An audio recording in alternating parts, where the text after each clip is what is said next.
ABN Marathi news मध्ये आपल्या सर्वांचं स्वागत आहे। ताज्या बातम्यांसाठी एबीएन मराठी न्यूजला सबस्क्राइब। महाराष्ट्र राज्याचे प्रदेशाध्यक्ष राजाभाऊ सरवदे साहेब, प्रदेश उपाध्यक्ष केडी कांबळे साहेब, या सोलापूर शहराचे अध्यक्ष अतुलभाई नागटिळक, त्याचप्रमाणे पवनजी थोरात, युवकांचे नेते सुशीलभाई सरवदे साहेब यांच्या उपस्थितीमध्ये या ठिकाणी भव्य निदर्शनाचा कार्यक्रम सोलापूर शहर जिल्ह्याच्या वतीने आयोजित करण्यात आलेला आहे। जी घटना दिनांक 10 तारखेला दुर्दैवी घडली परभणी या ठिकाणी, त्या घटनेचा एका मातेपुरीनं नावाला मातेपुरी असं घोषित केलेलं आहे, परंतु तो मातेपुरी नसून ही घटना करणाऱ्यासाठी त्याच्या पाठीमागे अनेक बुद्धिवंत मातेपुरू आहेत असं या ठिकाणी स्पष्ट होत आहे। आणि त्या मातेपुरीला उत्साहित करणाऱ्या त्या दडपशाही लोकांच्या विरोधात हा छोटासा आंदोलन या ठिकाणी केलेलं आहे। ही एक झलक आहे आणि येणाऱ्या काळामध्ये Republican party of India Rajabhau Sarwade साहेबांच्या माध्यमातून याबाबतची तात्काळ चौकशी सीबीआयमार्फत झाली नाही तर उग्र अशा पद्धतीचं टप्प्याटप्प्याने आंदोलन करण्याचा इशारा या ठिकाणी रिपब्लिकन पक्षाच्या सोलापूर शहर जिल्ह्याच्या शाखेने या ठिकाणी आम्ही देत आहोत।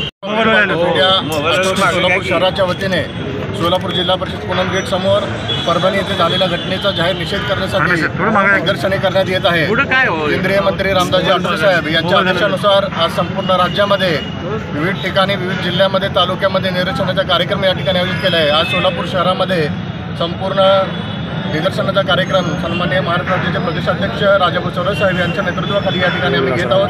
परभणीमध्ये झालेली जी घटना आहे त्या घटनेचा रिपब्लिकन पार्टीच्या वतीने आम्ही तीव्र निषेध करतो। या भारत देशामध्ये जवळजवळ 150 कोटीचा हा भारत लोकसंख्येचा देश असताना ज्यावेळेस संविधानाची विटंबना होते वारंवार, त्यावेळेस फक्त आंबेडकरी समाजच या संविधानाचं संरक्षण करण्यासाठी रस्त्यावरती उतरतो, ही अतिशय खेदजनक बाब या ठिकाणी आम्हाला व्यक्त करावीशी वाटते। कारण भारतीय संविधान हे संपूर्ण देशाला तारणार आहे असं एक संविधान, लोकशाहीचा आधारभूत असं केंद्रबिंदू असणारं संविधान आहे।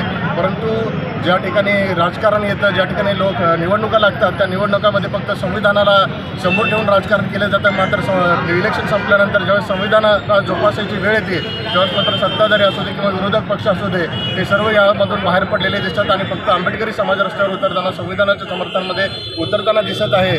निश्चितच या अगोदर आंबेडकरी समाज संविधानाचं संरक्षण करत आलेलं आणि यापुढे आंबेडकर समाज कायम या संविधानाच्या समर्थनात आणि समाजाच्या संरक्षणासाठी उतरत राहील। आदरणीय रामदासजी आठवले साहेब आणि राजाभाऊ सरवदे साहेब यांच्या नेतृत्वाखाली वारंवार आंदोलन आणि मोर्चे होत आलेले यापुढे तीव्र असे आंदोलन मोर्चे होतच राहतील। त्यामुळे परभणीमध्ये जो आमचा बंधू आहे, जो शहीद झालेला आहे, त्याला आम्ही या ठिकाणी भावना श्रद्धांजली वाहिली आणि याची चौकशी सफल व्हावी अशी आमची रिपब्लिकन पार्टी ऑफ इंडियाच्या वतीने आम्ही मागणी लावलेल्या संविधानाच्या प्रतिकृतीचं परभणी येथील मातेपुरीनं त्या ठिकाणी विटंबना केलेली आहे। त्याच्या निषेधार्थ या ठिकाणी आम्ही सन्माननीय प्रदेशाध्यक्ष राजाभाऊ सरवदे यांच्या नेतृत्वाखाली आम्ही सदर हा आंदोलनाचा कार्यक्रम या ठिकाणी घेतलेला आहे। परभणी येथील जी घटना आहे ती अतिशय निषेधार्थ असून त्या घटनेचा जेवढा धिक्कार करावा तेवढं या ठिकाणी थोडंच आहे। मी या ठिकाणी देवेंद्र फडणवीस यांना विनंती करू इच्छितो की आपण नुकतेच या महाराष्ट्राचा मुख्यमंत्री पदाचा पदभार घेतलेला आहे।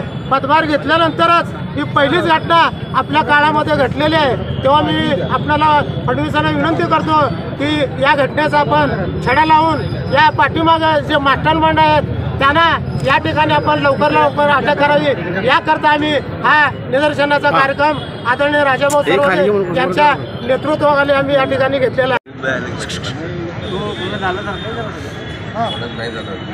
10 डिसेंबर 2024ला दुपारी 4:30 महाराष्ट्र राज्यातील मराठवाड्यातील नामवंत असलेलं परभणी शहर, परभणी शहराच्या मध्यवर्ती वस्तीमध्ये परमपूज्य बोधिसत्व डॉक्टर बाबासाहेब आंबेडकरांच्या पुतळ्यासमोर भारतीय संविधानाची प्रतिकृती उद्देशिका असलेली काचेचं शिल्पसृष्टी, त्याच जिल्ह्यातील मिर्झापूर तालुक्यातील एका मातेपुरीनं त्या प्रतिकृती तिथून घेऊन ते फाडण्याचा आणि तोडण्याचा प्रयत्न त्या ठिकाणी केला।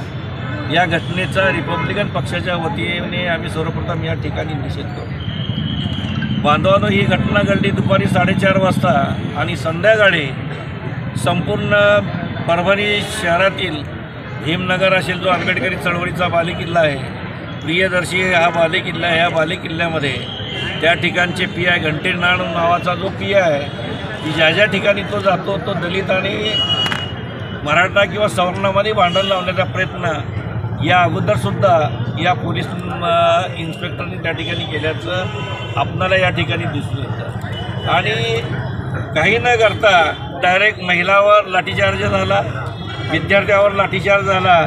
या लाठीचार्जमध्ये जवळजवळ परभणीतील 57 भगिनी आणि बांधव त्या ठिकाणी जखमी झाले. त्यापैकी आज जेलमध्ये 57 बांधव आहेत. पैकी वत्सला मानवते नावाची भगिनी आज परभणीच्या सिव्हिल हॉस्पिटलमध्ये ॲडमिट आहेत.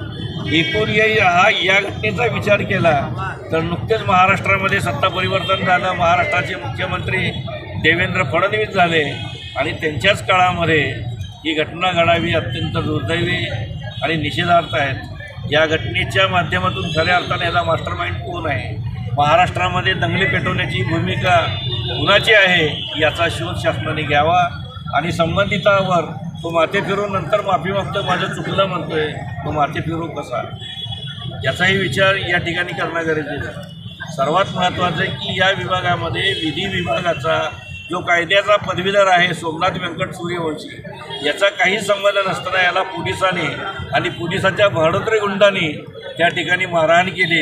पोलीस कोठडीत त्याचा मयत झाला आणि तो यासाठी शहीद झाला.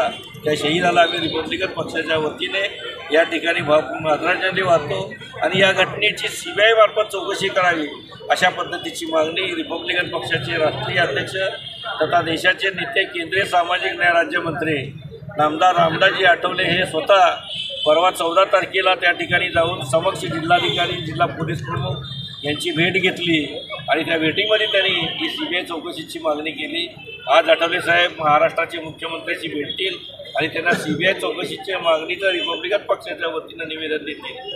हा निदर्शने आणि धरण्याचा कार्यक्रम संपूर्ण महाराष्ट्रामध्ये एकाच वेळेत घेण्याची भूमिका की जेणेकरून सोमनाथ सूर्यवंशीला न्याय मिळेल आणि या राज्यातील जे 13 कोटी जनता आहे या 13 कोटी जनतेला एक चांगलं प्रशासन या माध्यमातून देवं. गेल्या अनेक वर्षापासून महाराष्ट्रामध्ये दंगली नाहीत, कुणीतरी दंगली घडवण्याचं षडयंत्र असतंय काय याची सखोल चौकशी करावी आणि जो मास्टर माइंड आहे त्याच्या मागचा त्या मास्टर माइंडला शोधून. खरं तर हा माथे फिरून नाहीत, पवार नावाचा माणूस आहे, पण आता पवार हे सर्व जाती धर्मामध्ये येतात, कुठल्या जातीचा तो भाग नंतरचा, परंतु या पवारला शिकवणाऱ्याचा मास्टर माइंड कोण आहे याची अधिक चौकशी करून संबंधितावर गुन्हे दाखल करून महाराष्ट्र शांतता महाराष्ट्रामध्ये राखावी अशी रिपब्लिकन पक्षाची मागणी आहे. या माध्यमातून CBI चौकशीची आम्ही मागणी करतो आणि CBI चौकशीच्या मागणीतून सत्य बाहेर पडेल. सत्य बाहेर पडल्यानंतर त्याच्यावर कारवाई करावी, अन्यथा रिपब्लिकन पक्ष संपूर्ण महाराष्ट्रामध्ये यापेक्षा मोठं आंदोलन करण्यात येईल अशा पद्धतीचं आश्वासन किंवा आदेश राज्याचा अध्यक्ष म्हणून मी संपूर्ण महाराष्ट्रातील जनतेला देतो. धन्यवाद.